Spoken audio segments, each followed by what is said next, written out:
बिस्मिल्लाहिर्रहमानिर्रहीम। अस्सलाम वालेकुम स्टूडेंट्स। माशाल्लाह हमारे एग्ज़ाम फ़ोल्डर की second last class, fourth class जो है हम यहाँ तक पहुँच गए। आप लोगों की एफ़र्ट है और माशाल्लाह कंसिस्टेंसी है कि चीज़ें आगे बढ़ रही हैं। अल्लाह ने चाहा तो इंशाल्लाह इसके बहुत पॉजिटिव इफ़ेक्ट्स आएंगे और आसानी से अटैम्प्ट पास हो जाएगी इंशाल्लाह। मार्क्स की वेटेज कर रहे थे बेटा, FR1 की बात कर रहे हैं हम। और आज जो हमारा टॉपिक है वो statement of changes in equity है, IS 8 है, करेक्शन ऑफ एरर है। प्रोफिशेंसी का लेवल हमें 2 चाहिए। अब ज़रा ध्यान से, IS 1 से 20 मार्क्स तक का क्वेश्चन आ सकता है, IS 8 से 8 से 10 नंबर का, और करेक्शन ऑफ एरर से भी 8 से 10 नंबर का। इसका मतलब 2 टॉपिक 10 तक रह सकते हैं और एक टॉपिक 20 तक भी जा सकता है। फिर मेरा बेटा हमने एनालिसिस किए हुए हैं। एनालिसिस में इस टॉपिक को देखते हैं, करेक्शन ऑफ एरर को, statement of changes in equity को, accounting policies, changes in accounting estimate and error. Correction of error 8 8 1 8 8 8 1। अब एक्सपेक्ट कर सकते हैं कि 8। उम्मीद है इंशाल्लाह अल्लाह ने चाहा तो आपको बिफोर एग्ज़ाम्स कोई अगस्त के एंड में एक्सपेक्टेड टॉपिक, एक्सपेक्टेड एडजस्टमेंट अगर अल्लाह ने हिम्मत दी तो शायद आपको बना कर दूँ। कोई कंफर्म नहीं है, क्योंकि जैसे ही आप देखते हैं ना तो फ़ौरन आप कह देते हैं लो भाई अंसारी कंस्ट्रक्टिव ऑब्लिगेशन डेवलप हो गई। ठीक है भाई। इसके बाद statement of changes in equity, spring 22 में नहीं आया, ऑटम में 1 नंबर, स्प्रिंग 23 में नहीं आया, ऑटम 23 में 2 नंबर, स्प्रिंग 24 में नहीं आया, ऑटम 23 में 3 नंबर 2 नंबर। बड़ा मेजर चांस है कि इसमें से क्वेश्चन आ सकता है। 2 चीज़ें पिछली अटैम्प्ट में लेस टेस्ट हुई भी हैं, very important for your attempt.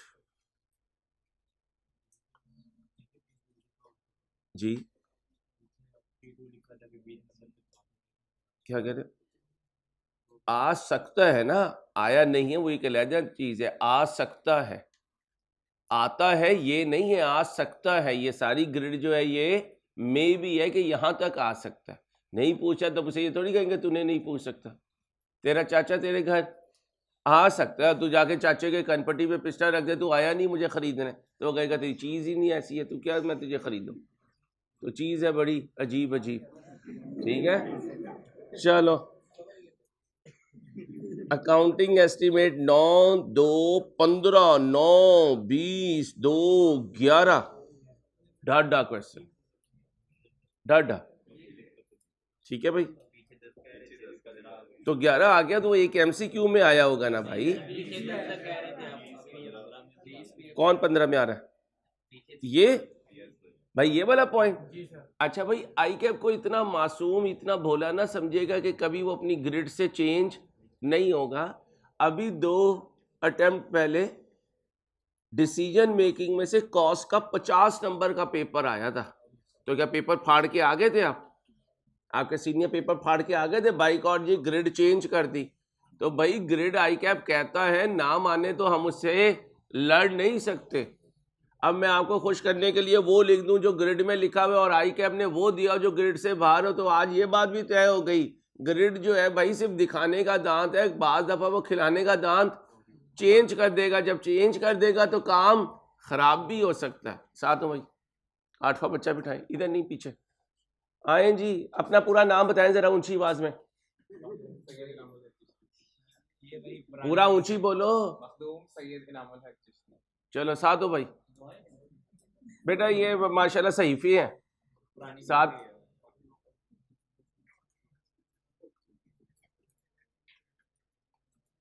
Thank you. बस भाई, लो भाई, अब इन 3 टॉपिक्स को हमने डिस्कस करना है, गो थ्रू करना है, 1 बाय 1 चलते हैं।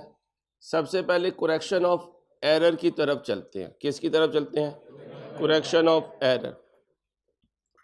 2 तरह की एरर थी, एक करंट पीरियड, एक प्रायर पीरियड। करेक्शन, यार चुप यार, ये कौन बोल रहा है? शरोज इधर आके खड़े हो, चेक करो जो बच्चा बोल रहा है क्लास से निकालो। Prior period, current period. अभी इस टॉपिक में क्या सिखा रहा हूं? Current period. IS 8 में क्या करेंगे, प्रायर पीरियड। फिर बेटा करेक्शन ऑफ एरर में हमने जब टॉपिक किया था तो हमने कहा था कुछ एरर्स ऐसी होंगी जो ट्रायल बैलेंस को बैलेंस नहीं करेंगी, यानी सस्पेंस अकाउंट आ जाएगा। यानी अब बेटा अगर आया कैलकुलेशन का क्वेश्चन फिर तो नाम नहीं चाहिए, लेकिन अगर आया MCQ तो हो सकता है कि वो नाम भी पूछे, तेज करें फैन, शू ना कर छोटू। वो एरर जिनसे ट्रायल बैलेंस मैच नहीं करेगा, पहली एरर को क्या कहते हैं, कास्टिंग एरर, फिर balancing error, extraction error, posting error, error of part omission, different amounts error, और उसके बाद काम खत्म हो गया। सिर्फ नाम रखने से कुछ नहीं होगा, मैंने हर एक एग्जाम्पल पुट की हुई है। आपने एग्जाम्पल सॉल्व करते हुए ध्यान में रखना है कि अगर इस तरह का पॉइंट आया तो ये वाली एरर है। वो क्या करेगा, 4 इस तरह की एडजस्टमेंट दे देगा, ठीक है, और पूछेगा कि कौन सी एरर मैंने दी हुई है। मसलन एक ये एग्जाम्पल दे दी और 4 तरह की एरर बता देगा। अब जिसे याद होगा कि इस तरह की एरर को क्या कहते हैं, वही से टिक कर सकेगा। और एक भी 100 है, एक नंबर से R2 में जाएंगे। अच्छा, एक नंबर से, इसलिए कह रहा हूं बोनस एवरेज को पकड़ लो। इतना पढ़ के बोनस एवरेज आपके हाथ में है, और चैलेंजिंग जितना मर्जी पढ़ लो आपके हाथ में नहीं है, जब तक उस दिन जो है आपका दिमाग उस एडजस्टमेंट पे ना चले। तो जो है ही अनसर्टन, उस पर क्यों अपना टाइम लगाएं, बोनस एवरेज करें। मॉक सीरीज में भी बोनस एवरेज पे फोकस करें, आप सारे मॉक पास करते जाएंगे और इंशाल्लाह ऐसे ही ICAP का पेपर पास हो जाएगा, अल्लाह ने चाह। तो बोनस एवरेज को मजबूत पकड़ें, शाबाश। Errors where trial balance is still balance, debit credit क्या हो जाएगा, सेम हो जाएगा। डेबिट क्रेडिट क्या हो जाएगा, सेम हो जाएगा। एरर ऑफ ओमिशन, बच्चियों बातें नहीं, error of commission, error of principal, compensating error, error of original entry, error of complete reversal of entries। अब इनमें से MCQ आ सकता है, लिख लें रजिस्टर पे। नेम ऑफ एरर्स या टाइप्स ऑफ एरर से MCQ आ सकता है। टाइप्स ऑफ एरर से बोले MCQ आ सकता है।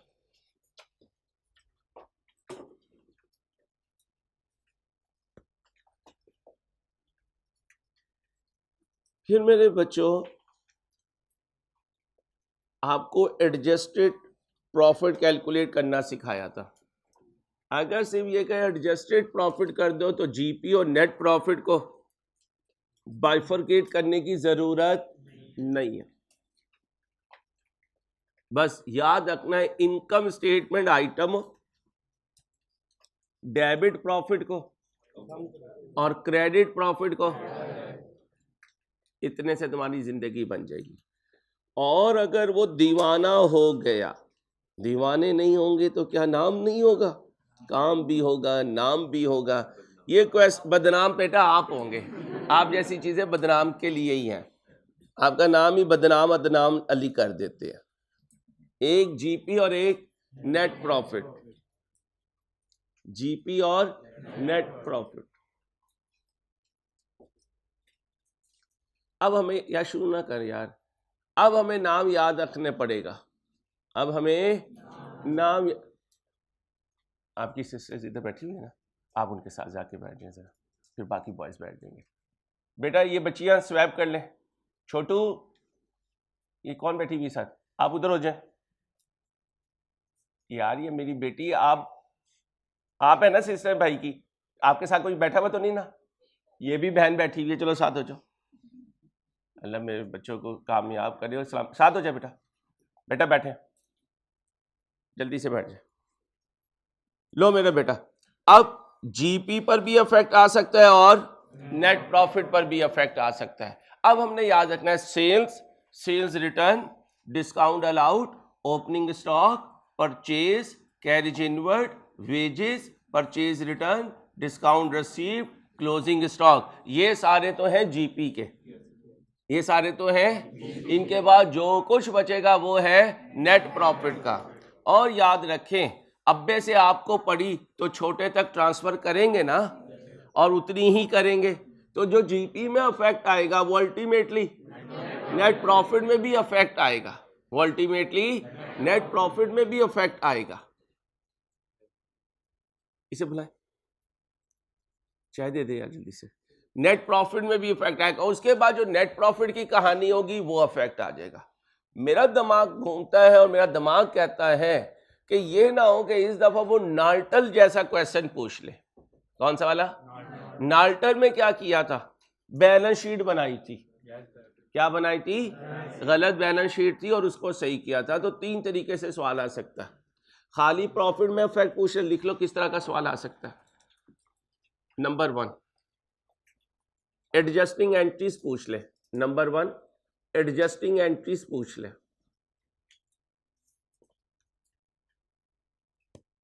बोलो जी। नंबर 1 एडजस्टिंग एंट्रीज पूछ ले। नंबर 2 एडजस्टेड प्रॉफिट पूछ ले। नंबर 2 बोलो, एडजस्टेड प्रॉफिट पूछ ले। नंबर 3 तीसरा सवाल, adjusted GP and adjusted net profit पूछ ले। Adjusted GP and adjusted net profit पूछ ले। नंबर 4 बोलो जी। नंबर 4 एडजस्टेड बैलेंस शीट पूछ ले बेटा। पता चल गया 4 सवाल किस तरह के आ सकते हैं। चलो मेरे बच्चों, 5वां सवाल भी सुन लो। सस्पेंस दे दे, आप रेक्टिफाइंग एंट्री पास करो और सस्पेंस बैलेंस ना हो रहा हो तो वो कहेगा जो डिफरेंस है वो एम्बेजलमेंट है, वो मिस एप्रोप्रिएशन है, वो चोरी है, वो फ्रॉड है। बच्चा गलती क्या करता है कि उधर लिख तो देता है लेकिन बाद में उसकी एंट्री पास नहीं करता, हालांकि ये भी एक रेक्टिफाइंग एंट्री है। एम्बेजलमेंट एक्सपेंस डेबिट और सस्पेंस क्रेडिट सिखाया हुआ है आपको, ये इस तरह का भी क्वेश्चन करवाया हुआ है। स्प्रिंग 25 तक इसलिए लेकर आता हूं ताकि कोई चीज बोले रह ना जाए मेरे भाई। ये सारे हमने आपस में डिस्कस अल्लाह के फजल से किए हुए हैं।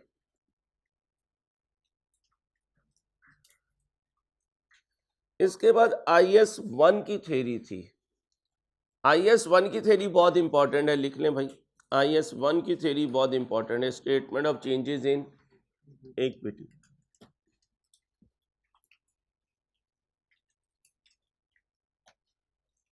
ध्यान से देखिएगा, शेयर कैपिटल में ऑर्डिनरी शेयर कैपिटल भी आएगा, इररिडीमेबल। इसलिए कहा था कि statement of changes in equity में एक छठा कॉलम भी हो सकता है, और वो छठा कॉलम किस चीज का है? Irredeemable preference share. अब जरा ध्यान से, MCQ आ सकता है, कैपिटल रिजर्व और इंपॉर्टेंट है capital reserve and capital reserve mean जो प्रॉफिट की शक्ल में तकसीम नहीं हो सकते, शेयर प्रीमियम एंड रीवैल्यूएशन। इसलिए देखें डिविडेंड की एंट्री में कभी हम ये नहीं लेते, retained earning debit, dividend payable credit. और डिस्ट्रीब्यूटेबल में क्या होगा? रिटेन अर्निंग डिविडेंड के तौर पे इस्तेमाल हो जाती है, जनरल रिजर्व मुख्तलिफ किस्म के खर्चों में इस्तेमाल हो सकते हैं, other specific reserves created out of dividend equalisation reserve के अलहदा रिजर्व कर दें, इसमें से डिविडेंड पे करते रहें, अलहदा रिजर्व बना दें, उसमें से non current asset capital expenditure करते रहें। अब ये सारे क्या हैं? अल्टीमेटली इस्तेमाल होने वाले रिजर्व्स। कौन से वाले? तो जो इस्तेमाल हो जाए वो डिस्ट्रीब्यूटेबल, और जिन्हें आपने सिर्फ रिटेन करना है वो नॉन डिस्ट्रीब्यूटेबल। जो नॉन डिस्ट्रीब्यूटेबल है वो कैपिटल रिजर्व है, और जो डिस्ट्रीब्यूटेबल है वो डिविडेंड प्रॉफिट की तकसीम है। कौन से प्रॉफिट्स की? Realise profit. इसलिए कभी रीवैल्यूएशन सरप्लस डेबिट और डिविडेंड पेएबल क्रेडिट नहीं करते, रिटेन अर्निंग डेबिट करते हैं, क्योंकि रिटेन अर्निंग में जो पड़ा हुआ है वो रियलाइज प्रॉफिट है, और जो रिवैल्यूएशन सरप्लस में पड़ा हुआ है वो रियलाइज। वो कब रियलाइज होगा? जब कच्ची खुशी जो है वो पक्की खुशी में कन्वर्ट हो जाएगी। इसलिए तो ये एंट्री कभी रिवर्स नहीं होती है। इसका रिवर्स ना होना ये बता रहा है कि ये रियलाइज हो चुका है। इसका रिवर्स ना होना क्या बता रहे हैं? कि ये share capital refer to the amount of money. ये तो आपको पता है, ऑर्डिनरी शेयर कैपिटल भी होता है और प्रेफरेंस शेयर कैपिटल भी होता है। वोटिंग राइट किसे दिए जाते हैं? ऑर्डिनरी को। किसको वोटिंग राइट नहीं मिलते? प्रेफरेंस को। फिर प्रेफरेंस शेयर दो तरह के थे, रिडीमेबल एंड इररिडीमेबल। इररिडीमेबल को इक्विटी समझेंगे, रिडीमेबल को फाइनेंस समझेंगे। देंगे दोनों पे डिविडेंड, एक होगा क्यूमुलेटिव, एक होगा नॉन क्यूमुलेटिव। क्यूमुलेटिव है, अनाउंस होगा तो रिकॉर्ड होगा। नॉन क्यूमुलेटिव है, अनाउंस ना भी हो फिर भी रिकॉर्ड होगा। उल्ट बोल गया। क्यूमुलेटिव है, रिकॉर्ड होगा चाहे अनाउंस ना हो, और नॉन क्यूमुलेटिव है कि रिकॉर्ड जब होगा जब अनाउंस हो। अगर अनाउंस ना हुआ तो नॉन क्यूमुलेटिव जो है वो रिकॉर्ड भी नहीं होगा। कैपिटल रिजर्व्स में पहली आइटम क्या थी? Share premium. इंपॉर्टेंट है, पूछ सकता है कि शेयर प्रीमियम जो है वो किन किन मकासद में यूज हो सकती है। The companies act 2017 section 81 prescribes that the share premium account में be used to write off the preliminary. आपको बताया था कि जब शेयर इशू करते हैं और शेयर इशू में कुछ खर्चा हो जाए तो बैंक तो क्रेडिट ही होता है, डेबिट किसे करते हैं? शेयर प्रीमियम को। प्रीमियम में अगर कुछ ना हुआ तो रिटेन अर्निंग्स को, और अगर रिटेन अर्निंग भी ना पड़ी हुई तो एक्सपेंस को। ये सारा रजिस्टर पे लिखा हुआ है। To write off the expenses, commission, discount, issue of cost. अच्छा, इसको प्रिलिमिनरी एक्सपेंसेस को इनकॉर्पोरेशन एक्सपेंसेस भी कहते हैं। क्या? Incorporation expenses. कारोबार शुरू हुआ, इनकॉर्पोरेट करते हुए जो खर्चा लगेगा।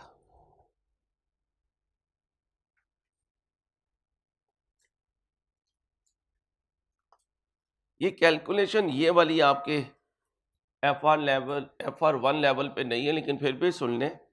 ये जो रिडीमेबल होते हैं ना, ये इशू, पार, प्रीमियम, डिस्काउंट तीनों पे हो सकते हैं, और जब इन्हें वापस करेंगे तो पार पर भी रिडीम हो सकते हैं, प्रीमियम पर भी और डिस्काउंट पर भी। लेकिन जैसे शेयर कैपिटल बैलेंस शीट में पार वैल्यू पर नजर आता है, तो रिडीमेबल डेट भी हमेशा पार वैल्यू पे, और रिडीमेबल प्रेफरेंस शेयर भी पार वैल्यू पे। अब मैं रिडीमेबल प्रेफरेंस शेयर पे कर रहा हूँ, R2 का पॉइंट है, लेकिन यहाँ करवाने लगा हूँ लाइन ताकि समझ में आ जाए। ये पेंसिल ना करें। रिडीमेबल प्रेफरेंस शेयर डेबिट कर देंगे, कैश क्रेडिट कर देंगे। अब ये पार वैल्यू थी 100 और आपने रिडीम किया 110 पे, तो 10 रुपए यहां आ गया। किसे डेबिट कर देंगे? शेयर प्रीमियम को।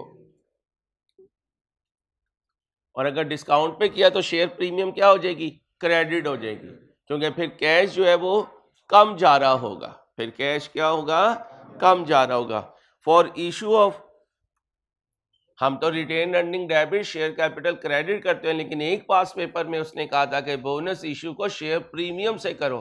फिर शेयर प्रीमियम डेबिट होगी और शेयर कैपिटल क्रेडिट हो जाएगा। अदरवाइज रिटेन अर्निंग डेबिट होगी और शेयर कैपिटल, तो इसको पढ़ लीजिएगा, पेपर में आ सकता है। Capital reserve.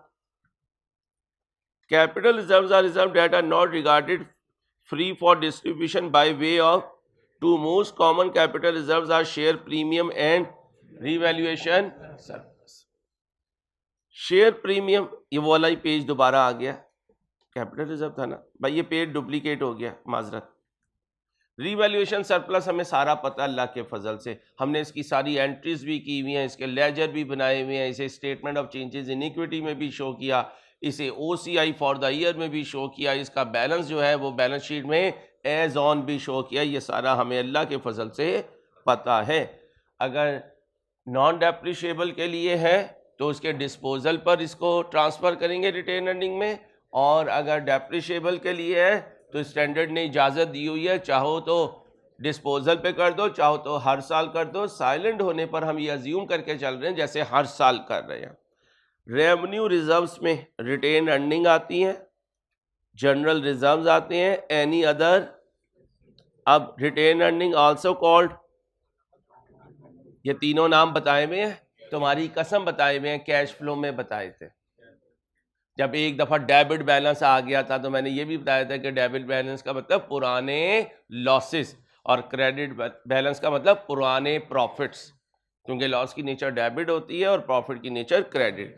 इन्हीं में जनरल रिजर्व है और इन्हीं में अदर स्पेसिफिक रिजर्व्स, जिनमें एक एग्जांपल क्या है, डिविडेंड इक्वलाइजेशन रिजर्व।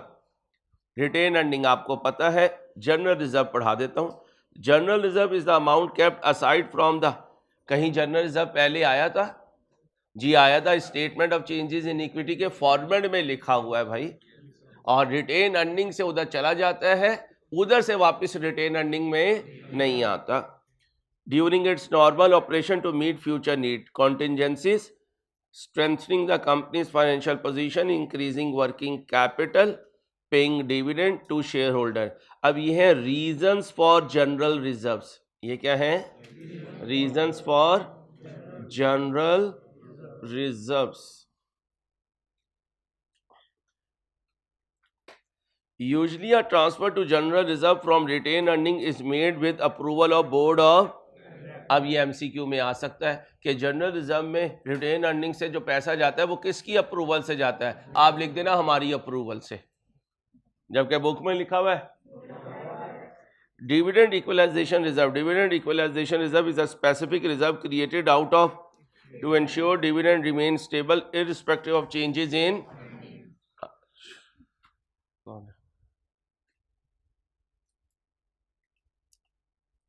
बुलाना आप किसी बॉय को कह दें, ऑफिस बॉय को, कि सर को पानी दे दे पीने के लिए। थैंक यू दोस्त। इक्विटी ट्रांजैक्शन, भाई शेयर इशू सिखाया हुआ है, पार पे शेयर इशू किया तो bank debit share capital, premium पे किया bank debit share capital credit, discount पे किया बैंक डेबिट या रिटेन्ड अर्निंग डेबिट और शेयर कैपिटल। ट्रांजैक्शन कॉस्ट के लिए शेयर प्रीमियम को डेबिट करते हैं, अगर वो ना हुई तो तुम्हारी कसम सारा पढ़ा है हमने, तुम्हारी कसम, कोई चीज़ इसमें से छोड़ी भी नहीं है। अब काम आपकी तरफ पेंडिंग है, मेरी तरफ नहीं है, यकीन करिए। तो मैं अपने शौके जुनून में आपको बुलाने में लगा हूँ कि चलो एक और मैं एफर्ट कर लूँगा, इनकी चीज़ें रिटेन हो जाए। इनमें से कोई ऐसा नहीं है जिसे पढ़ाने के लिए मैंने आपको बुलाया, मैं सिर्फ रिवाइज करवाने के लिए आपको बुला रहा हूँ। अकेले बैठ के दिल नहीं चाहता रिवाइज करने को, है ना। शैतान क्या कहता है, तुझे तो सारा कुछ आता है, आई कैप की नई स्कीम तूने ही तो अप्रूव करवाई है। ठीक है, आगे आ जाओ। Transaction cost and discount on share issue are never directly charge to profit and loss. Usually the share premium account is debited and the retained earning are debited only if there is no balance or not enough balance in share premium account। लेकिन ये मैं बता दूं, इसने तो कहा ना कि कभी नहीं चार्ज होगा, वो कभी नहीं चार्ज होगा वो जब है जब शेयर प्रीमियम पड़ी हो या, और अगर ये दोनों ही 0-0 है जी फिर मजबूरी होगी, लेकिन वो मजबूरी इसलिए होगी क्योंकि ये दोनों बैलेंस मौजूद ही नहीं है। बोनस इशू सिखा दिया था, शेयर प्रीमियम या retained earning debit, share capital credit. अब जरा ध्यान से सुन लो, आपने खरीदी जमीन तो लैंड क्या होगी, डेबिट, और पैसा आपके पास है नहीं तो अपने शेयर्स उसे दे दोगे, क्या क्रेडिट कर दोगे, शेयर कैपिटल। और अगर प्रीमियम पे दिए तो क्या क्रेडिट कर दोगे। अब कैश डेबिट नहीं हो रहा है, क्या डेबिट हो रहा है, लैंड डेबिट हो रही है।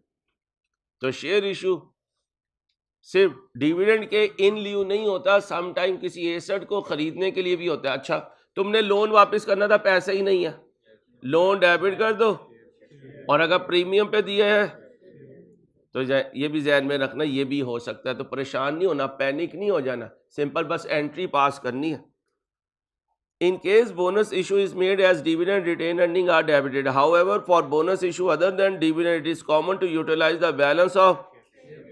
तो अगर डिविडेंड के इन लिeu होता है तो रिटेन अर्निंग को डेबिट करते हैं, और अगर किसी और वजह से हो तो शेयर प्रीमियम को करते हैं. लेकिन हमारे किसी पास पेपर ने उसने कभी रीजन नहीं बताई, इसलिए हम अज्यूम करते हैं कि ये डिविडेंड के इन लिeu जा रहा है, इसलिए रिटेन अर्निंग को डेबिट करते हैं. इसका मतलब वो एक पास पेपर में जब उसने शेयर प्रीमियम को डेबिट करवाया तो वो डिविडेंड की वजह से शेयर इशू नहीं हुए, कोई और रीजन होगी. ये लाइन ये बता रही है. और ये सारा कंपनीज एक्ट 2017 है जो हीरो आपको पढ़ाएंगे इंशाल्लाह. अभी तो आपको पता है 14 अगस्त आ रही है, वो सैलून्स वगैरह में बिजी हैं. मजाक समझ रहे हो? हाँ?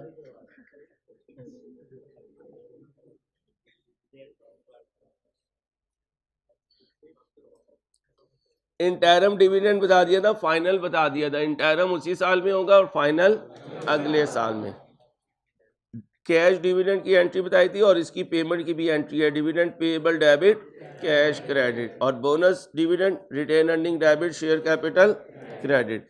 क्यूमुलेटिव नॉन क्यूमुलेटिव बता चुका हूं प्रेफरेंस शेयर्स का अल्लाह के फजल से. ट्रांसफर बिटवीन रिजर्व, खुशी ट्रांसफर करना, इसको इंक्रीमेंटल डेप्रिसिएशन भी कहते हैं, और इसको एक और नाम भी देते हैं एक्सेस डेप्रिसिएशन. क्या कहते हैं? Revaluation surplus debit, retained earning. Disposal of revalued asset होता है तो revaluation surplus debit, retained earning. Transfer to general reserve में retained earning debit, general reserve. भाई पानी दे दी भर के एक गिलास. थैंक यू दोस्त, शुक्रिया. आप भी आज़ाद हो जाएंगे थोड़े दिनों में. आपका 14 अगस्त का कुर्ता मेरी तरफ से है, वो ना खरीदी, मैं खरीदूंगा तेरा. चलो, बड़ी खिदमत करता है यार, बड़ी खिदमत करता है. कभी तंग नहीं करता पूरे सेशन में कि यार मैं बैठा हूँ और ये नहीं पहुंचा हुआ. जो सुकून दे उसके लिए जान भी हाजिर. नहीं, आप सुकून, आप जैसी चीज़ें. अम्मा अब्बा से पूछो आप क्या चीज़ें हैं.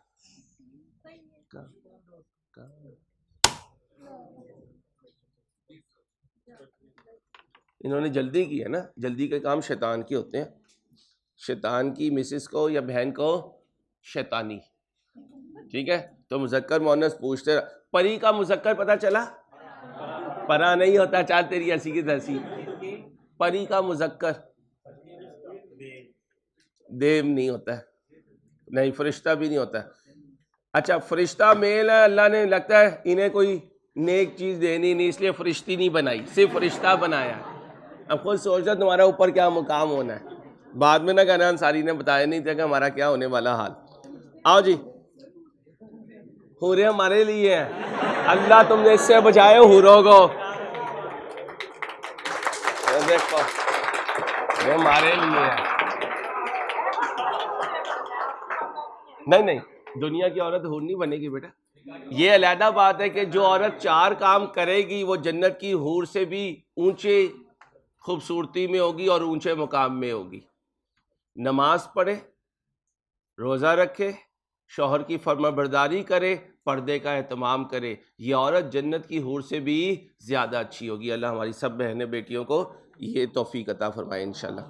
लो जी, balance sheet, profit and loss, OCI, statement of changes in equity, cash flow, notes, ये सारा आपको पढ़ा दिया था. ये सारा आपको, ये इम्पॉर्टेंट है, ध्यान से. ये पहले कभी नहीं पढ़ा था. Comparative information in respect of, ये देखें, ये हमने जब इंट्रो में 5 पार्ट पढ़े थे तो ये नहीं पढ़ा था. तो कंपैरेटिव इंफॉर्मेशन लिखना भी फाइनेंशियल स्टेटमेंट के कंप्लीट सेट का पार्ट है. पहले हम समझते थे 5 है, ये छठा भी आ गया. 7वां, a statement of balance sheet as at the beginning of the preceding period when an entity applies an accounting policy retrospectively or make a retrospective restatement covered in a later chapter on IS. तो अगर कहीं आपके पास MCQ आ जाए कि complete set of financial statement में 5 होते हैं, 7 होते हैं, तो कितने होते हैं अब 7 होते हैं. छठा कौन है? कंपैरेटिव इंफॉर्मेशन, वो जो पिछला साल लिखते हैं. और 7वां क्या है? बोले रीस्टेटमेंट फिगर, जो आपकी फाइनेंशियल पोजीशन की डाटा होता है उसको रीस्टेट करके लिखना. वो याद करें आंटी हॉकी ले आती थी, वो आंटी के हॉकी लाने से पहले ओपनिंग बैलेंस पे क्या लिख लिया करते थे, ये वो चीज है बेटा।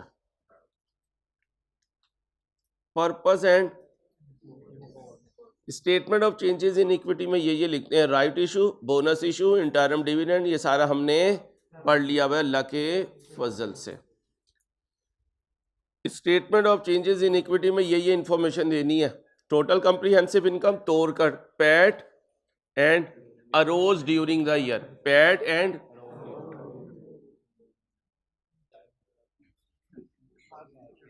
मारिया नहीं, ये जो हमारा साजिद लड़का नहीं है, ये हाथ में ऐसी मक्खी कभी पकड़ लेता, कभी अल्लाह माफ करे, वो जो दीवारों पे चल रही होती है, और ना बोलो यार, मुझे उससे उलझन होती है नाम से भी, प्लीज उसे। और ये जो वो काले काले से होते हैं, नहीं जो ऊपर कैंटीन में भी बहुत हैं गर्ल्स कॉमन रूम में, हाँ उसको भी हाथ से ही पकड़ लेता है ये, मैं तो कहता हूँ देव है कोई माशाल्लाह। अक्सर घर में आ जाए तो इसे मैं बुलाता हूँ फ़ोन करके, भाई हाँ तेरी मेहरबानी, तेरा शिकार आया हुआ, फिर ये शिकार करके जाता है। लो भाई ये सारा पढ़ा दिया मैं, भाई चुप।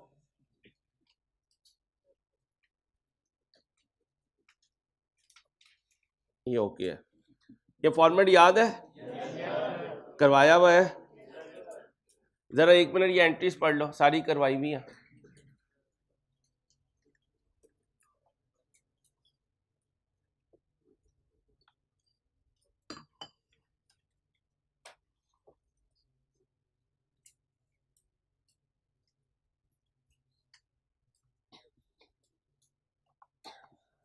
Thank you.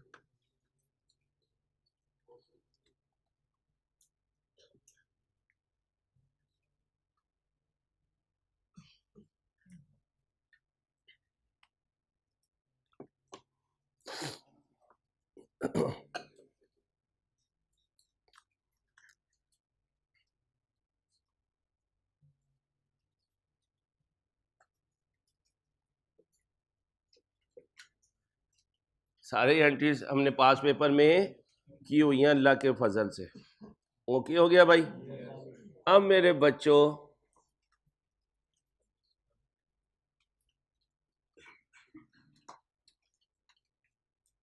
थ्योरी कहाँ की, ये वेरी इंपॉर्टेंट थ्योरी, देखें पूरे आपके सिलेबस की मोस्ट इंपॉर्टेंट थ्योरी यही है।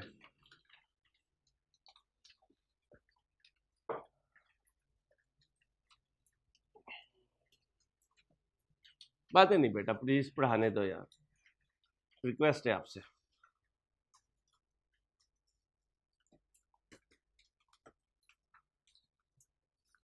Accounting policies, change in accounting estimates and errors.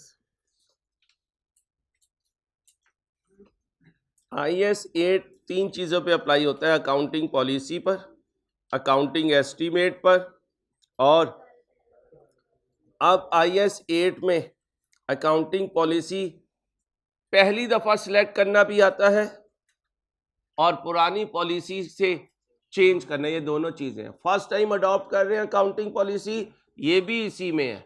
पुरानी पॉलिसी से नई पॉलिसी में जा रहे हैं, वो भी IAS 8 है। फिर चेंज इन अकाउंटिंग एस्टीमेट, और फिर prior period error. Current period error उस टॉपिक में करवाया, प्रायर पीरियड एरर इस टॉपिक में करवाया। अकाउंटिंग पॉलिसी क्या है, MCQ आ सकता है। Are the specific principle, basis, conventions, rules and practices applied by an in preparing and presenting financial and accounting policy may relate to recognition criteria। recognition criteria का मतलब कब रिकॉर्ड करना है। इनिशियल मेजरमेंट का मतलब पहली दफा किस वैल्यू पर रिकॉर्ड करना है। सब्सिक्वेंट मेजरमेंट का मतलब बैलेंस शीट में किस वैल्यू पर रिकॉर्ड करना है। Capitalising borrowing cost in the cost of rather than it as an measurement basis। measuring investment property applying either cost model or presentation। presenting deferred government grant related to asset either separately or by deducting from carrying amount of। Accounting policy में क्या क्या चीज़ें होती हैं, recognition criteria और measuring basis और presentation. याद है की बात? अकाउंटिंग एस्टीमेट, अब उसने लिस्ट बना के दे दी, कहते हैं बैड डेट और डाउटफुल डेट की ये जो प्रोविजन वगैरह होती हैं ये अकाउंटिंग एस्टीमेट है। एनआरवी वर्सेस कॉस्ट, ये एक, बोले भाई आगे, ये सारी अकाउंटिंग एस्टीमेट की एग्जांपल है। Fair value of an asset, और ये जो रीवैल्यूड अमाउंट देखते हैं और आईपी में फेयर वैल्यू देखते हैं। फेयर वैल्यू वही होती है, उसको आईपी में यूज करें तो फेयर वैल्यू मॉडल बन जाता है, उसको पीपी में यूज करें तो रीवैल्यूएशन मॉडल बन जाता है। डेप्रिसिएशन एक्सपेंस, इसमें useful life, method, residual value, intro में जाओ, चेंज इन अकाउंटिंग एस्टीमेट में ये सारी चीजें चेंज करते थे। और कॉस्ट एक, उसे चेंज, प्रोविजन फॉर वारंटी, ये IS 37 FAR 2 का पॉइंट है। लेकिन अभी मैं थोड़ा सा समझा देता हूं। कैश फ्लो में अक्सर वर्ड आता था प्रोविजन फॉर टैक्सेशन, मैं कहता था टैक्स पेएबल है। प्रोविजन फॉर वारंटी आ गया, ये भी पेएबल है। प्रोविजन फॉर गारंटी आ गया, ये भी पेएबल है। प्रोविजन फॉर डीकमीशनिंग आ गया, ये भी पेएबल है। प्रोविजन फॉर रीस्ट्रक्चरिंग आ गया, ये भी पेएबल है। अब प्रोविजन दो तरह की होती हैं, एक provision for depreciation, provision for doubtful debt. ये दोनों प्रोविजन जो है ये नॉन कैश आइटम की हैं। इन प्रोविजन के बदले फ्यूचर में पैसे नहीं जाते। लेकिन ये जो मैं प्रोविजंस के नाम बोल रहा हूँ, provision for warranty, provision for taxation, provision for guarantee, provision for gratuity, provision for litigation, provision for decommissioning, provision for restructuring, इन सब में फ्यूचर में क्या जाएंगे? पैसे जाएंगे। तो provision is a liability with uncertain amount and uncertain date। रुक जाओ, अब आ गया तो थोड़ा सा सुन लो R2 की चीजें। लायबिलिटी वो होती है जिसमें डेट और अमाउंट सर्टन होती है, जैसे क्रेडिटर, जैसे अकाउंट पेएबल, जैसे लोन पेएबल।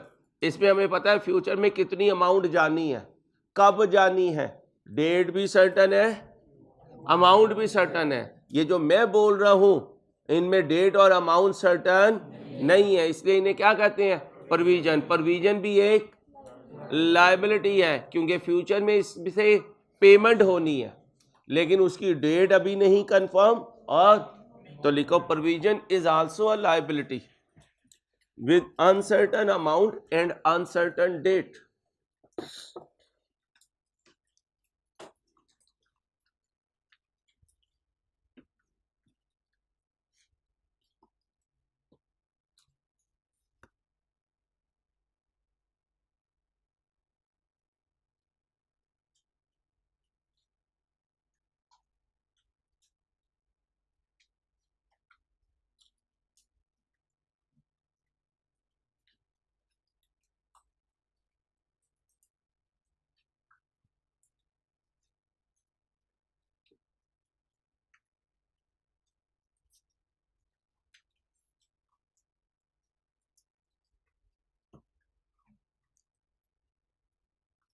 भाई मेरे जितने भी स्टूडेंट्स ये लेक्चर सुन रहे हो उनसे रिक्वेस्ट है, और उनके भी आगे जो दोस्त मेरे स्टूडेंट हैं, आप मुझे व्हाट्सएप पे मैसेज करते हैं 2-2 3-3 मिनट का।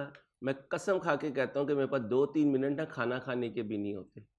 फिर आप हाथ में मैसेज देते हैं सर आप मगरूर हैं, आप लोगों की सुनते नहीं हैं। यकीन करें मैंने इससे ना अपनी पूरी फैमिली लूज़ कर दी इसी बात पे कि मेरे पास टाइम नहीं है। मैं सुनवा नहीं सकता। मेरा सबसे बड़ा भाई है, बाप की जगह है, वो पिछले 3 हफ्ते से कह रहा है इतवार को नाश्ता साथ करेंगे। आज भी बेचारा सुबह से मैसेज कर रहा था कि मैं नाश्ता लेकर आ रहा हूँ दूसरे शहर से, और मैं उससे एक्सक्यूज़ करके आ गया। इसलिए प्लीज़ ऐसे ना किया करें। मेरे आपके ये जुमले ना मेरे यहाँ पर दर्द देते हैं कि यार मैं मगरूर नहीं हूँ, मजबूर हूँ भाई, या ये कर लूँ या फिर ये कर लूँ। ठीक है, तो माजरत मेरे भाई, कोई भी बच्चा बच्ची मैसेज करे मैं जवाब ना दूँ तो समझ जाएँ कि इसके पास टाइम नहीं है। सॉरी आप बॉदर करते हैं। ठीक है मेरा बेटा, लिखे भाई। Provision is also a liability of uncertain amount and uncertain date. Date भी अनसर्टन होती है और हाँ है ये भी लायबिलिटी, लेकिन क्योंकि इसमें डेट और अमाउंट अनसर्टन है इसलिए इसको लायबिलिटी नहीं बोलते, क्या बोलते हैं? प्रोविजन। तो प्रोविजन लायबिलिटी की छोटी बहन है। प्रोविजन लायबिलिटी की, तो लिख लो प्रोविजन लायबिलिटी की छोटी बहन है। ये लाइन बहुत इंपॉर्टेंट है, इस पे एक एमसीक्यू आ सकता है, ये जैसे मैं ब्रैकेट में कर रहा हूं। अगर पता ही ना चले कि ये चेंज इन पॉलिसी है या चेंज इन एस्टीमेट, तो कहता है तुम इसे क्या समझोगे, चेंज इन।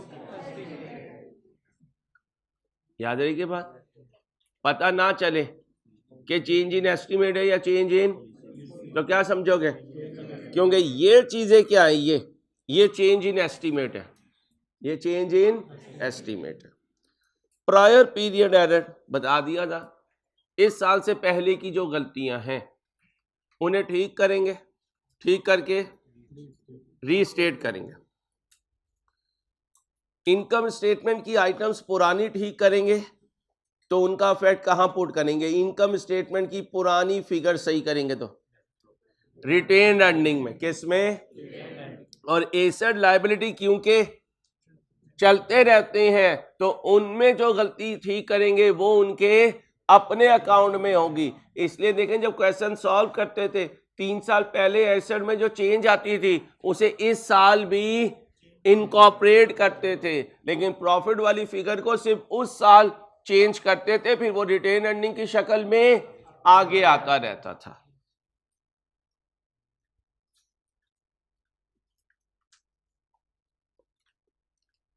बेईमानी करोगे, ईमानदारी, ईमानदारी से पढ़ लो। एग्जाम्पल नंबर 1, जगह दें भाई को, इधर आगे आ जाए भाई, ध्यान से पढ़ें, इस पे इंपॉर्टेंट लिख लें, इस पे इंपॉर्टेंट लिख लें प्लीज।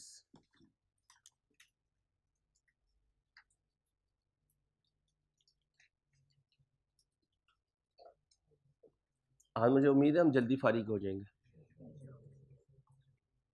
इंशाल्लाह।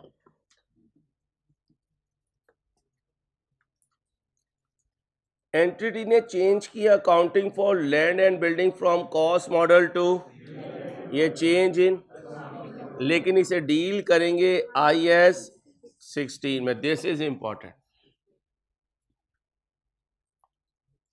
इसलिए देखें कॉस्ट मॉडल से रीवैल्यूएशन मॉडल करते थे तो 2 साल डेप्रिसिएशन कॉस्ट मॉडल पे ले लेते थे, बाद में रीवैल्यू करते थे तो IAS 16 ही अप्लाई करते थे। तो ये एक्सेप्शन है ये चेंज इन अकाउंटिंग पॉलिसी, लेकिन इसे डील करेगा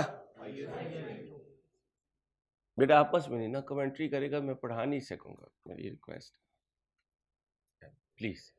इतना लॉन्ग सेशन पढ़ा के ना मैं भी बोर हुआ बहुत हूँ, लेकिन इकट्ठा करना है अपनी एनर्जी को कि हमने इसको इंशाल्लाह कहीं पार्क करना है, ऐसी जगह जहां मैं और आप सुकून से घर जाए, ठीक है। तो सुकून की तलाश में रुकावट पैदा ना कर, तेरी मेहरबानी। Useful life of plant was revised downward following impairment, ये क्या है, चेंज इन, क्योंकि लाइफ चेंज कर दी है। डेप्रिसिएशन मेथड चेंज कर दिया, चेंज इन। आगे cost formula for valuation of inventory was change from FIFO to, इसे कहेंगे चेंज इन, क्योंकि इनिशियल रिकॉग्निशन चेंज कर दी, क्या चेंज कर दी। आगे it was discovered that last year company inventory sheets were under casted, ये तो एरर है, अंडर कास्टिंग, ओवर कास्टिंग, ये सारी एरर्स हैं। It was discovered that actual NRV was much lower than expected, estimate है भाई, क्या है, क्यों एस्टीमेट है, क्योंकि NRV एस्टीमेटेड चीज को कहते हैं, estimated selling price minus estimated selling cost, intro में सिखाया था, कॉस्ट के टीचर ने भी बताया होगा। प्रेजेंटेशन चेंज, ये देखें भाई क्या कहा था अकाउंटिंग पॉलिसी में, recognition criteria, measurement basis, presentation, तो प्रेजेंटेशन चेंज हुई तो accounting policy, presentation change from current non current to order of liquidity in statement of, 12 महीने के अंदर है तो करंट, 12 महीने के बाद है तो नॉन करंट, तो ये क्या है, चेंज इन अकाउंटिंग पॉलिसी। बताया था ये बड़ा ध्यान से, रिट्रोस्पेक्टिव एप्लीकेशन, रिट्रोस्पेक्टिव, ये 2 डिफरेंट चीजें। अकाउंटिंग पॉलिसी में चेंज आई, आप माजी में गए, आपने माजी में जाकर अप्लाई किया, माजी तैयार हो चुका था, अप्लाई करने की वजह से माजी में चेंज आई तो उसे क्या करके लिखते हो, रीस्टेट करके लिखते हो, और फिर माजी में जहां जहां अप्लाई किया वो रिट्रोस्पेक्टिव एप्लीकेशन है। तो अकाउंटिंग पॉलिसी को माजी में जाकर रिवाइज करने के दो इफेक्ट हैं, एक तो अप्लाई किया और दूसरा पुरानी फिगर्स को रीस्टेट किया। प्रोस्पेक्टिव एप्लीकेशन क्या है, यहां से आगे, इसमें करंट एंड ऑनवर्ड होता है। प्रोस्पेक्टिव में बोले, और रिट्रोस्पेक्टिव में पास्ट, करंट एंड फ्यूचर। बोले, prospective application of a change in accounting policy and of recognizing the effect of a change in an accounting estimate respectively are। गौर से समझे, silent हुआ तो पॉलिसी क्या होगी, रिवाइज, रिट्रोस्पेक्टिव। और अगर यही ना करना पेंसिल, आईएसबी ने कह दिया नहीं नहीं ये पॉलिसी प्रोस्पेक्टिवली चलेगी, तो अब उन्होंने कहा है, बड़ों ने कहा है, और बड़े जो कहेंगे हमारे पे छोड़ दिया, तो हमारे पे छोड़ दिया तो हमारी मर्जी है। वो क्वेश्चन में बताएगा कंपनी ने रिट्रोस्पेक्टिव किया या प्रोस्पेक्टिव। साइलेंट हुआ तो रिट्रोस्पेक्टिव। अगर आईएसबी ने कहा नहीं ये पॉलिसी यहां से आगे चलेगी तो फिर प्रोस्पेक्टिव। अकाउंटिंग एस्टिमेट में ये डिस्क्रिशन नहीं है, वो हमेशा, तो फिर अकाउंटिंग पॉलिसी में रिवीजन कभी रिट्रोस्पेक्टिव कभी प्रोस्पेक्टिव। क्वेश्चन साइलेंट है तो रिट्रोस्पेक्टिव, क्वेश्चन ने कह दिया तो प्रोस्पेक्टिव। अकाउंटिंग एस्टीमेट में चेंज आई तो हमेशा प्रोस्पेक्टिव। ओके, हाँ, अकाउंटिंग एस्टीमेट में चेंज आया और आपने बड़ों की बात नहीं मानी करंट ईयर में, तो फिर ये एरर बन गई। अब ये चेंज इन अकाउंटिंग एस्टीमेट नहीं रहा। दो पास पेपर आए हुए, साल के शुरू में कहा एस्टीमेट चेंज कर दो, हमने उनकी बात को सुना, अनसुना कर दिया, तो ये अब चेंज इन अकाउंटिंग एस्टीमेट नहीं है बल्कि आपकी एरर है। अब देखें, applying the new accounting policy to transaction, other event and condition occurring after the date as at which the policy is। अब ये क्या है, प्रोस्पेक्टिव, क्योंकि माजी में तो जा ही नहीं रहे हो, जिस दिन से चेंज आई है इससे आगे जा रहे हो, पीछे जाके रिवाइज नहीं कर रहे। Recognising the effect of the change in accounting estimate, ये भी वही है, in current and future period affected by the applying a requirement is when the entity cannot apply it after making every reasonable effort to do so। अगर कहीं retrospective कह दे और आप बाकायदा पूरी सलाहियतों के बावजूद माजी में जाकर रिवाइज ना कर सकें, तो आप कह देंगे कि भाई आईएसबी, भाई स्टैंडर्ड तुमने तो कहा था रिट्रोस्पेक्टिव करो, लेकिन भाई सारी सलाहियतें लगाने के बावजूद भी हम माजी चेंज नहीं करना, हम माजी को रिवाइज नहीं कर सके, हमारी मजबूरी को एक्सेप्ट कीजिए और हमें इजाजत दें कि हम इसे क्या कर सकें, प्रोस्पेक्टिवली। याद करो, आईपी सारी प्रॉपर्टीज पे फेयर वैल्यू मॉडल लग रहा था, जरदारी भाई की बुर्ज खलीफा पे कॉस्ट मॉडल, क्योंकि जरदारी भाई ने जाके आईएसपी के गिड्डे गोडों में बैठकर उन्हें कन्विंस कर लिया कि भाईजान मैं अपनी इस प्रॉपर्टी पे फेयर वैल्यू मॉडल, इसे कहते हैं एक्सेप्शन। क्या कहते हैं, तो ये भी क्या है, एक्सेप्शन।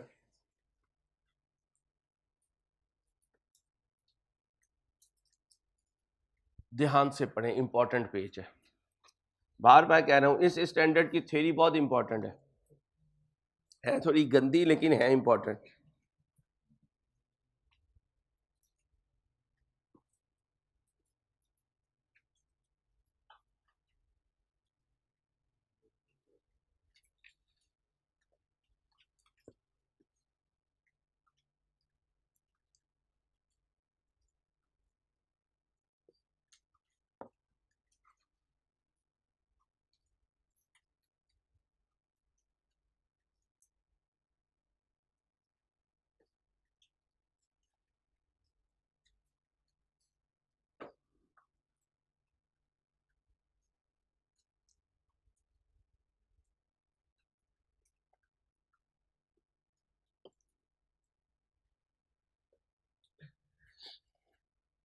क्या कह रहा है? पॉलिसी को, यार इसी तेज है, मुझे गर्मी लग रही है।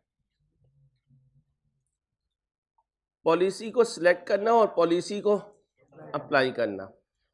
वो कहता है अगर IFRS specifically apply to a event और accounting policy applied to that item shall be determined by applying.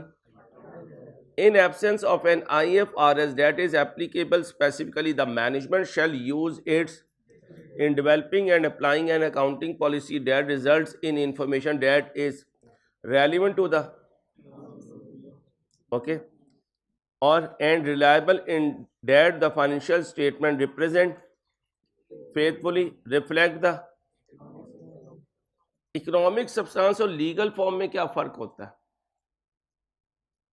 Legal जो अदालत कह रही है, कानून कह रहा है, इकोनॉमिक जो हकीकत नजर आ रही है, जो हकीकत नजर आ रही है।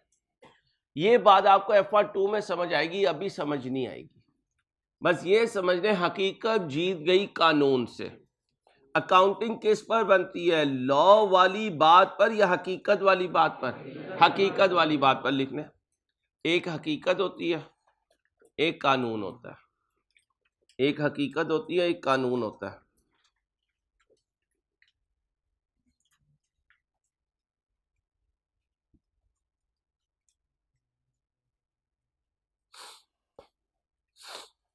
एक हकीकत होती है और एक हकीकत जीत जाती है कानून से। हकीकत जीत जाती है कानून से अकाउंटिंग में। इसका मतलब अकाउंटिंग कानून पर नहीं बनती, किस पर बनती है? हकीकत पर। और पॉलिसी क्या होनी चाहिए? न्यूट्रल होनी चाहिए, फ्री फ्रॉम बायस, प्रूडेंट होनी चाहिए और complete in all material respect. ये क्वालिटीज ऑफ न्यू पॉलिसी है। क्या कहा? Quality of new policy. In making such judgement the management should consider the following sources. ये क्वालिटीज हैं पॉलिसी में या नहीं, क्या देखना चाहिए? इन जैसे IFRS, इस जैसी पॉलिसी को, मिलती जुलती पॉलिसीज को कौन से स्टैंडर्ड देख रहे हैं और वो क्या कह रहे हैं? Conceptual framework. कॉन्सेप्चुअल फ्रेमवर्क और IFRS में क्या फर्क होता है? IFRS बनाने में जो रूल्स यूज होते हैं उसे कॉन्सेप्चुअल फ्रेमवर्क कहते हैं। और जब कॉन्सेप्चुअल फ्रेमवर्क और IFRS में कॉन्फ्लिक्ट आ जाए तो कौन जीतता है? और कॉन्सेप्चुअल फ्रेमवर्क खुद कोई IFRS। शाबाश, तैयारी है यार। पक्का सुकून.com chill. Recent pronouncement of other standard setting bodies. अगर आपको अपने कॉन्सेप्चुअल फ्रेमवर्क और IFRS से नहीं पता चल रहा, किसी और प्रोफेशनल बॉडी ने कोई रूल बनाया हुआ है, तो आप उनको भी कंसिडर कर सकते हो अपनी पॉलिसी की इंप्लीमेंटेशन में। या IFRS देखो या कॉन्सेप्चुअल या इन जैसे किसी और बॉडी के कोई रूल्स देख लें। आगे, accounting policy should be applied consistently for similar transaction unless required और परमिटेड बाय। और अगर मैनेजमेंट चेंज करे तो उसे डिमॉन्स्ट्रेट करना पड़ेगा कि हमारी चेंज इन अकाउंटिंग पॉलिसी से ज्यादा फेयर इंफॉर्मेशन मिल रही है, ज्यादा एक्यूरेट इंफॉर्मेशन मिल रही है, न्यूट्रल इंफॉर्मेशन मिल रही है, फ्री फ्रॉम बायस मिल रही है, फेथफुल प्रेजेंटेशन हो रही है। इकोनॉमिक डिसीजन मेकिंग के लिए ये इंफॉर्मेशन जरूरी है, यूजर इससे मैक्सिमम फायदा उठा सकेगा। और अगर क्वेश्चन साइलेंट है तो मैनेजमेंट ने ये सारी बातें डिमॉन्स्ट्रेट कर दी हैं। शाबाश। Consistency also implies that same accounting policies may be applied in different accounting period unless a change in policy is required. Or, for example, if an entity apply weighted average cost formula for certain type of inventory in the same policy shall be applied in ING. ये भी बता कर आए हूं, cost model से revaluation model में जाना change in accounting policy है, लेकिन इसे कौन सा स्टैंडर्ड डील करेगा? ओके हो गया। ये क्या बता दिया भाई? क्या? Prospectively, current and future, current and future.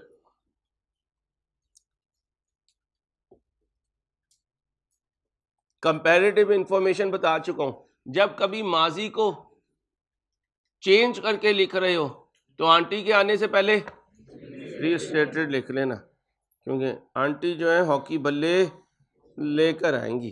Change in कब अलाउ है? या IFRS चेंज कर दे या मैनेजमेंट खुद चेंज कर दे। मैनेजमेंट चेंज करेगी तो डिमॉन्स्ट्रेट करना पड़ेगा कि ये इंफॉर्मेशन ज्यादा रिलायबल है और ज्यादा, बता चुका हूं। However, the following are not changes in important. Application of an accounting policy for transaction and event that differ in substance from those previously. Substance mean हकीकत, substance mean, इसलिए एक कॉन्सेप्ट है substance over form। एक concept क्या है? substance over form। substance mean हकीकत, over mean ऊपर है, फॉर्म मीन कानून। हकीकत ऊपर है कानून के। ये कौन कहता है? ये अकाउंटिंग कहती है। सुप्रीम कोर्ट क्या कहती है? Form over substance. कानून ऊपर है हकीकत के, इसलिए कानून अंधा होता है। हाँ सही कह रहा हूं भाई, लॉजिक समझा रहा हूं। बताया था आपको, सीए ना करता तो वकील होता। भाई मोबाइल जेब में रख बेटा, वरना तेरे पे केस हो जाएगा। अच्छा कैलकुलेटर है, मेरे पे केस कर दे। ओके भाई, आगे कहते हैं कोई अकाउंटिंग पॉलिसी की एप्लीकेशन कर रहे हो उन ट्रांजैक्शन और उन इवेंट्स के लिए जिनकी हकीकत पुरानी वाली चीज़ों से मुख्तलिफ है। पहले कोई और चीज़ें थी, लेकिन अब जिनमें आप डील कर रहे हो उनकी हकीकत बदली है।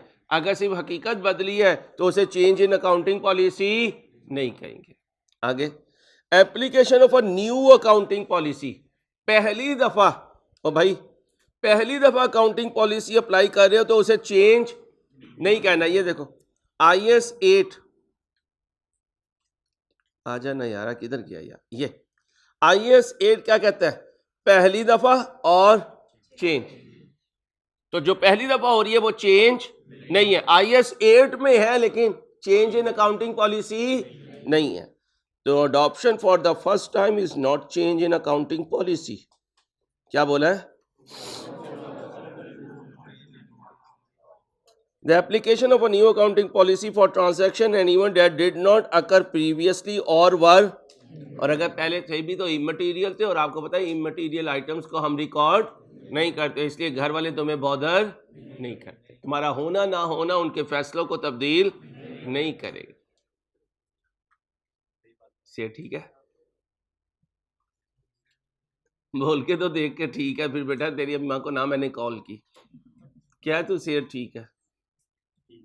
ठीक है, ठीक ही होनी चाहिए बेटा सेहत। जिन चक्रों में तुम हो ना, उन बातों पे मैंने आपको आने नहीं देना। आपका जो शौक चढ़ गया है कि अंसारी मुझसे वैसी वैसी बातें करें। ये पढ़ा दिया मैं सारा मेरे भाई। Retrospective application. What do you mean by retrospective application? माजी में जाओ, जहां तक जा सकते हो वहां से जड़ों से चीजों को ठीक करके आओ, रूट से। और अगर रूट्स पे ना पहुंच सको, 2-4 मीटर पीछे पहुंचे, उससे आगे नहीं जा सके, तो लिख दो भाई निकले तो रूट्स तक जाने के लिए थे, लेकिन रूट्स पर नहीं पहुंच सके, तो इससे आगे के जो 4-5 किलोमीटर हैं उसमें हम इम्प्रैक्टिकेबल हो चुके। क्या हो चुके? तो आप यहीं से हमारी एक्सेप्टेंस ले लें और इसे यही समझेंगे हमने रिट्रोस्पेक्टिवली अप्लाई किया है, क्योंकि उससे आगे जाना प्रैक्टिकली पॉसिबल नहीं है। जैसे आजकल बहुत बारिशें हैं, आप कहते हैं यार मैंने चाइना बॉर्डर तक जाना है, रास्ते में एक पॉइंट पे जाकर वो कहते हैं नहीं जनाब इससे आगे पॉसिबल ही नहीं है, रोड ही दरमियान में नहीं है। अब आप क्या स्टेटस लगाओगे? जाना तो मैं इससे आगे जाता था, लेकिन इससे आगे जाने में दुश्वारी नहीं, इम्पॉसिबिलिटी। बेटा दुश्वारी क्या है? टोए में जाएगा। कमाल हो गया यार। जहाज है, चेंज इन मच्छियों। आजकल बड़ी अमवात हो रही है, जवान अमवात हो रही है। लाहौला पढ़ के अपने ऊपर दम करके रख बेटा। Change in accounting policy shall be applied retrospectively as if the new accounting policy had always been. यही हमने कहा है। रेट्रोस्पेक्टिवली का मतलब है कि ये जो नई पॉलिसी है इसको ऐसे डील करो जैसे ये हमेशा हमेशा से तुम्हारे साथ थी। ऐसा लगता है आप हमारे साथ हमेशा हमेशा से थे। तो ये ख्वाब आपने इसके लिए भी देखना है अगर आप रेट्रोस्पेक्टिवली अप्लाई कर रहे हैं, क्योंकि आप कहां पहुंचकर दोबारा से अप्लाई कर रहे हैं, ओरिजिन पे पहुंच के। तो अगर ओरिजिन पे पहुंच गए तो ओरिजिन से आपने सारा चेंज कर दिया, फिर तो आपने यही कहा ऐसा लगता है आप पहले दिन से हमारे साथ थे। आ जाओ।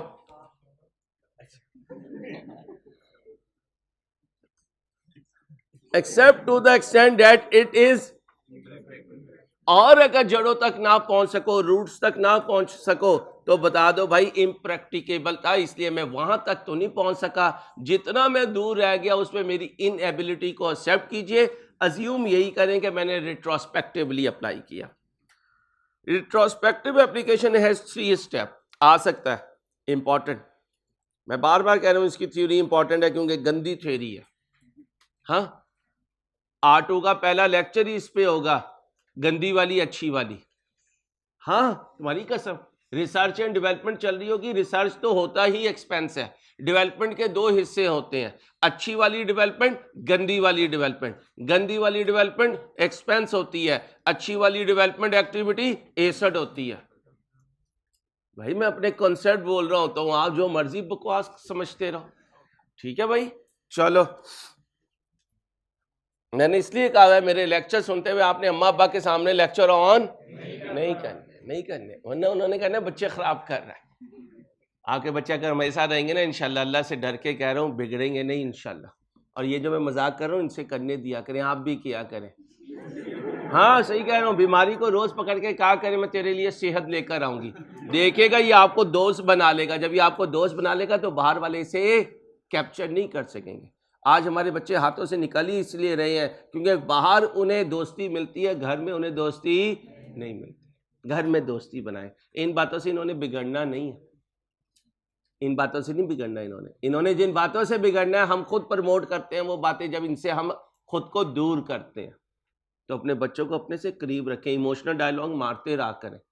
हाँ, आज का बच्चा इमोशनल है भाई, इसे इमोशनल डायलॉग मारते रहो, ये माँ बाप के कंट्रोल में रहता है। नहीं यार, लोग क्या कहेंगे, मेरे माँ बाप को मैंने ये अजियत दे दी।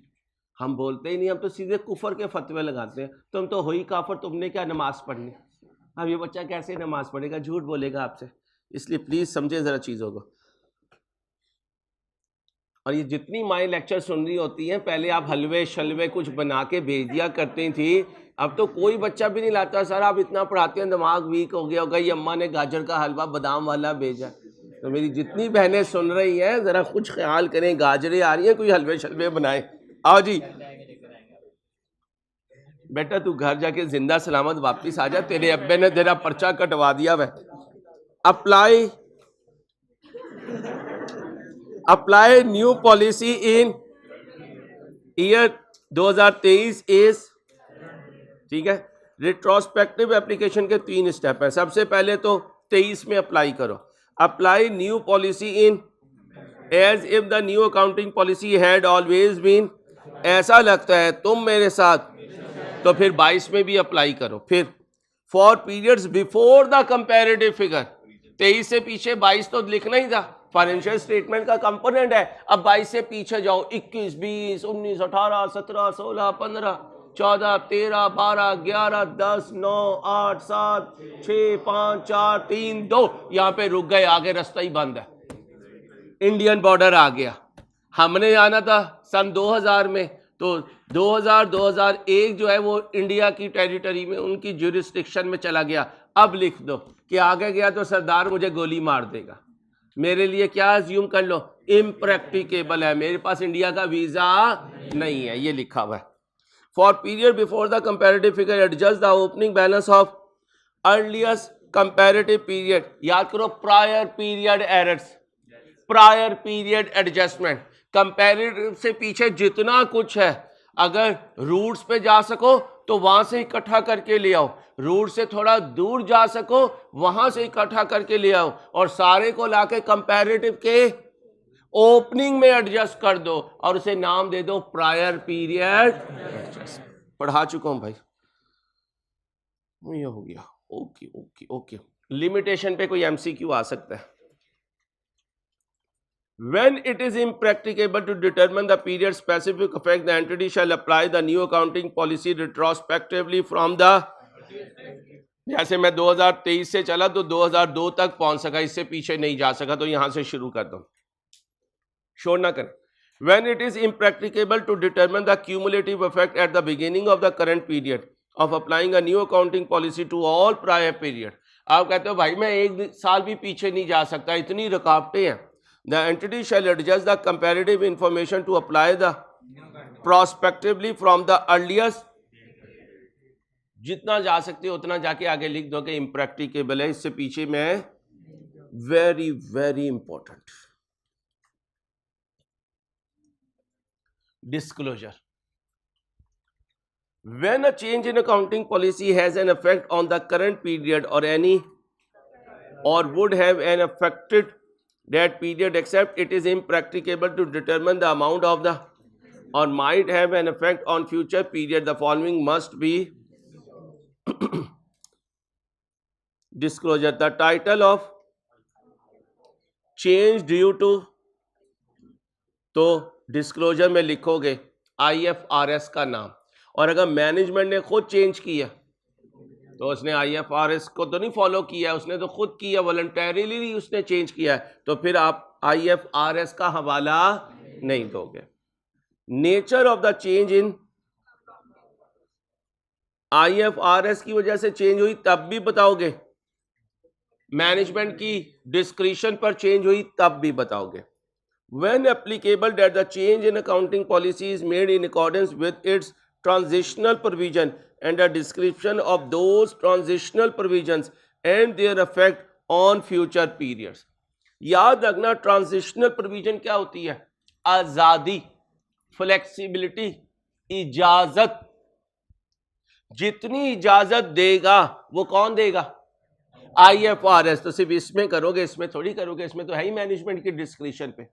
तो ये याद रखना, ट्रांजिशनल प्रोविजन IFRS देता है, क्योंकि कानून तो वो बनाते हैं, कानून तुम्हें जितनी इजाजत दे रहा है वो लिखो।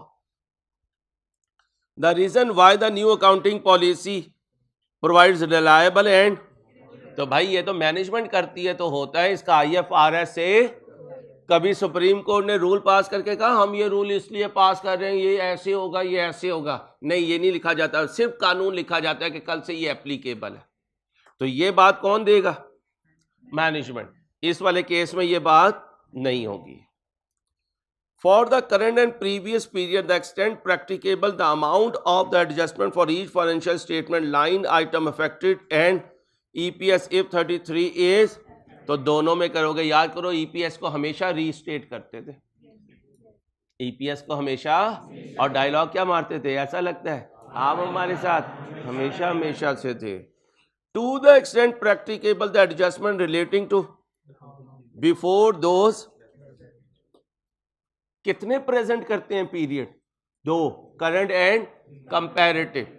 इसलिए ये देखें क्या लिखा हुआ है, accounting periods before those, periods हैं 2, एक करंट और एक, इससे पीछे का जो इफेक्ट है वो इधर भी देंगे और इधर भी देंगे। आगे, इफ रिट्रोस्पेक्टिव एप्लीकेशन इज, जाए पीछे इंडियन आर्मी खड़ी हुई है, the circumstances that led to the existence of that condition and a description of how and from when the change in accounting policy has been applied. अब्बा कोई काम भेज दें तुम्हें और अम्मा तुम्हें कोई काम घर में कह दे, तो 2 मिनट तो कोशिश करते हो, फिर क्या कहते हो? पॉसिबल ही नहीं है, ये चीज़ तो हो ही नहीं सकती। फिर जहाँ पहुँचते हो वहाँ की तस्वीर देते हो, देखो अब्बा मैं यहाँ तक पहुँच गया, इसके पीछे ना पानी बहुत खड़ा है और आपका वली है जो है ना पानी में नहीं जा सकता, आपको पता है पानी से मुझे डर लगता है, सर्दी सर्दी तो वैसे ही मैं टिश्यू से मुंह साफ कर रहा होता हूँ, मैंने वो वाइप्स कहते हैं ना उसे, है ना। चलो जी, इधर भी लिखोगे और इधर भी, वेरी इंपॉर्टेंट, यहां से MCQ आ सकते हैं, 1 नहीं 2 भी आ सकते हैं, बहुत इंपॉर्टेंट पेज था ये, बेटा बातें नहीं। ये प्रायर पीरियड एरर हमने सारा पढ़ लिया, रिट्रोस्पेक्टिव रीस्टेटमेंट ये भी पढ़ लिया। आप देखें भाई, लिमिटेशन ऑन रिट्रोस्पेक्टिव, बिल्कुल वही बात जो एरर की है। अगर हम रूट से जाके एरर को सही नहीं कर सकते तो फिर हम बताएंगे भाई इम्प्रैक्टिकेबल है, हम यहां तक पहुंचे थे, इससे आगे हम नहीं जा सके, यहां से इसको हम लेकर चल रहे हैं, इसके पीछे वाले एरिया के लिए हमारे से क्या एक्सेप्ट कर लीजिए, एक्सक्यूज एक्सेप्ट कर लीजिए, क्योंकि इम्प्रैक्टिकेबल है इससे पीछे जाके एरर को ठीक करना। IS 8 का डिस्क्लोजर एरर का, an entity shall disclose the following, the nature of the prior period for each prior period presented to the extent practicable, the amount of the correction of each financial statement line item and EPS if IS 33 is applicable। याद करो, correction of error note करवाया मैं income statement में 2 साल का effect put करते हैं और बैलेंस शीट में 3 साल का। The amount of correction at the beginning of earliest prior period, याद करें statement of changes in equity में प्रायर पीरियड एरर इफेक्ट डालते हैं। हाँ, अगर पॉलिसी चेंज हो रही हो फिर क्या पुट करते हैं, प्रायर पीरियड एडजस्टमेंट। एरर के लिए एरर इफेक्ट और पॉलिसी की चेंज के लिए policy effect. If retrospective restatement is impracticable for a particular period, the circumstances that led to the existence of, क्यों नहीं जा सके रूट्स पर वो बताना है, और अगर वो जेन्युइन रीजंस हुई, एक्सेप्टेबल रीजंस हुई, तो फिर आपको कोई प्रॉब्लम नहीं है। 99% तुम स्टूडेंट्स अम्मा अब्बा का काम किस लिए नहीं करते, क्यों नहीं करते, हिम्मत नहीं है आज की जनरेशन में, और फिर क्या कहते हो, अम्मा ये काम तो इम्प्रैक्टिकेबल है, इन्हें कह दो यार चूल्हे पे ये चीज रखी हुई जरा संभाल लेना, तो थोड़ी देर के बाद चूल्हा खुद बंद करके कहेंगे अम्मा गैस चली गई थी, और ये कैसा एविडेंस है, माँ बेचारी कैसे चेक करेगी कि गैस आ रही थी, नहीं 2 घंटे के बाद कहेंगे माँ अभी आई होगी। अब ये है फ्रॉड, ये क्या है, fraud, embezzlement. And the description of how and from when the error has been, financial statement of subsequent period need not to repeat these disclosures. पूरा हो गया जी। लो मेरे बेटा, ये वो थ्योरी थी जो मैं आपके साथ डिस्कस करना चाह रहा था, इसलिए आज का दिन ये रखा हुआ था। अब हम जाएंगे अपने मॉक की तरफ, ठीक। तीनों चैप्टर्स की हमने थ्योरी पढ़ ली। Now we are moving towards the mock, और मैं आपको कितने मिनट दूंगा, 15 minute. Your time starts now. शाबाश बच्चों, अपना ख्याल रखिएगा, इंशाल्लाह मॉक अगली क्लास में करेंगे। अल्लाह हाफिज।